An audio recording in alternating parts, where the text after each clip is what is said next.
right, this is going to be a multiple splice video. I'm going to splice several videos into one long video. Also, I want to thank everybody who's followed me since I rescued this 58 Cadillac from her grave almost 6 years ago now. It's been a long journey, and we're not even halfway through it yet. But this is a very important video because I want to show you some really, really important things. But number one, I want to earnestly thank each and every one of you for supporting me and this channel. It's not monetized. I get nothing for it except sharing my love of restoring Cadillac automobiles. That's it. I love what I do. It's the best hobby in the world, in my opinion.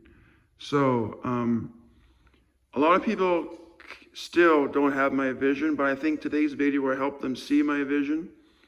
As you know, the frame's been done for over a year, and now I can show you that the rocker panels are being installed. The outer rockers are in place, and the inner ones were custom bent, and they're going to be trimmed to be the right size as well. And I purchased a beautiful front fender. I actually got two of them, and the only welding on this would be a little bit at the bottom, which is far better than the one that I got, which is nothing's basically there at all. So this is going to be a beautiful addition to the car. And what I really want to show you guys is something that I've been waiting years to show you. This is the original quarter panel for this car, obviously, that's been highly rusted, poorly repaired, rivets and Bondo and God knows what else they put on it. That's coming off, and this is going on. So if this won't silence the skeptics, nothing else will. The car is being restored, and I want to thank you guys for watching the progress.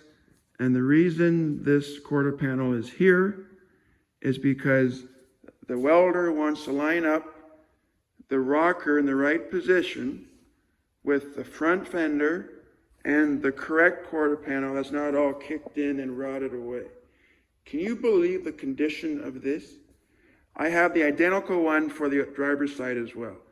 Beautiful mint, original Cadillac steel, rust-free, stunning, stunning, stunning. And it goes all the way to the top and to the trunk rail. The fin's perfect. Look at that shark fin, just gorgeous. So I'm going to leave you guys here and go to my own shop, and I'll show you through the magic of modern editing my 1960 Cadillac Fleetwood 390 V8. All right, good and bad news on the 390. I got the heads off. The cylinders look actually really good, but the engine's right full of mouse nests, and you know that mouse nests are very corrosive because the mouse urine is just rust like crazy. The heads are off. One broken valve, so that's why she wasn't, she was stuck, but also she's just all corroded up. So I gotta get the heads redone if I'm gonna use this engine. But the pistons themselves still look really good. Yeah, major mouse house. So I gotta clean all this out and see if she turns over. Excuse me. Hold tight. Stay tuned. All right, I'm back in my shop here, and the valley pan's cleaned out. What you're seeing is penetrating oil. I'm trying to soak the lifters, try and help them out. I'm going to lift the engine tomorrow morning and pull the transmission off, just in case maybe the transmission's holding it for some reason.